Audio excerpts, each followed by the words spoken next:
When I think about on river time, I simply cannot help but reflect on my own journey. My story is one of parents that were drug dealers, mom committed suicide, dad continued to be in jail and foster homes. I was sexually abused and a lot of poverty, just multiple types of child traumas that I experienced throughout my childhood. To be able to come to a place where people make you feel so special, you know, in a way you feel very normal because you're in a room with people that share your experiences and you're all drawing from each other and being uplifted spiritually is truly a blessing.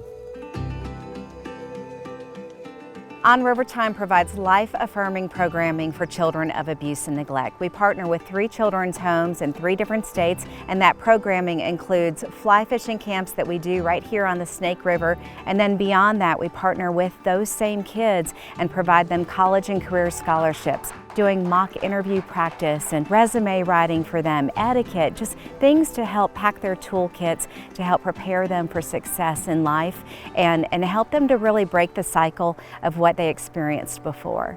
The first thing we do with these kids is we try to change the comfort zone, the environment that they're in. So we fly them all the way to the Teton Mountains. In doing that, we're able to change their perspective.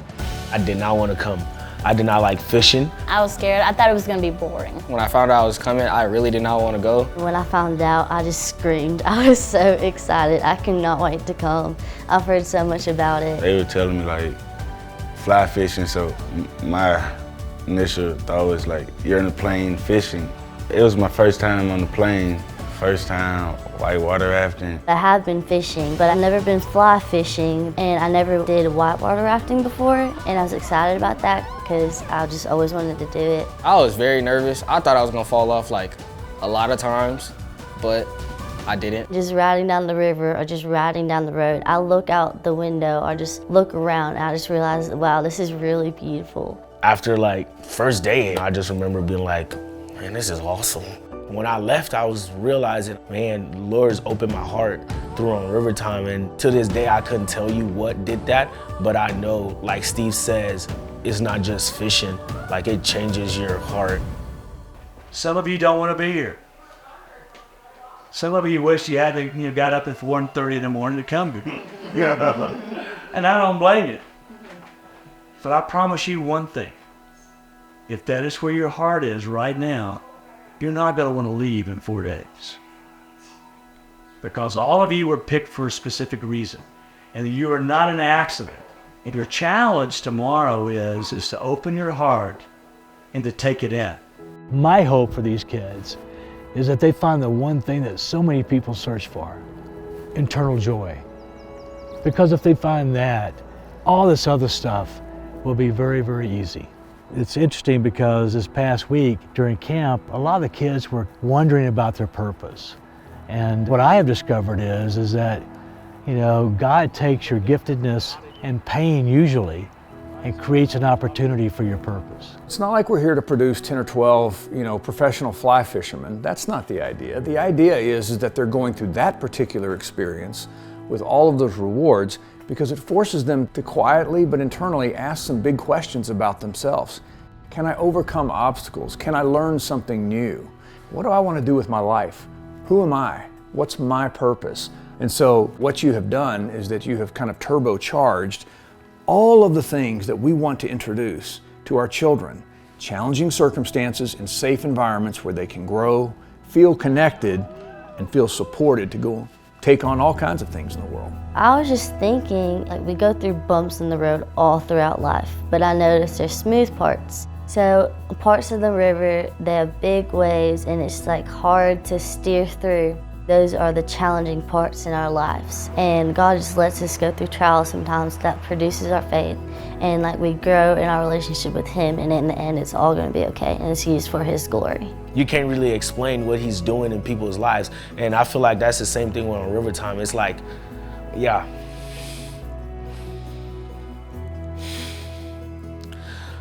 I feel like it's something you can't explain. And they come out during holidays and random times to check on us. makes us feel important. I have more hope in things. Like, I lost hope, but try to keep my hope up, because like the fishing, it taught me, like, even if it's slow or hard, you just gotta maintain that hope and something will happen. I was doubting God when I didn't catch any fish. I was like, okay, I guess there's no fish in this river, I'm guessing. But the next day he gave me fish. He said, you shouldn't doubt me. We started out from her being quiet and tense to her giggling and fist pumping, and just had a great time. And we caught a lot of fish. She caught a lot of fish. This trip really changes people's life. It changed mine, it changed my perspective on things. Still Creek and on River Time, I didn't want to go. God used those two places to change my life dramatically. Every penny, every dollar, the check that's written for On River Time to make this happen is truly one of those investments where you can know and trust that your dollar is going to do something. By all means, the gift of On River Time to these children's life will be forever. You know, when I was little, really hopeless because I was starting to understand the gravity of my situation, I remember going to a church, and we ended one night in Matthew 6:26, said, if God will take care of the fowls of the air and they neither sow nor reap, then he'll take care of his children because they're more than a bird.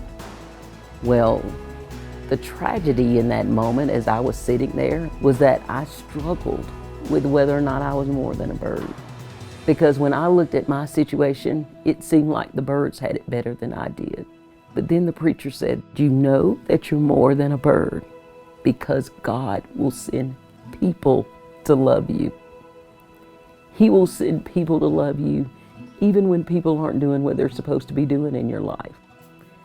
And because of that, faith came into my heart that night. You know why? Because I thought about folks that God had sent to love me. From preschool to law school, God always sent people to love me. The same way he sends the people from On River Time to love these kids. And it's these love touches that gets them through it.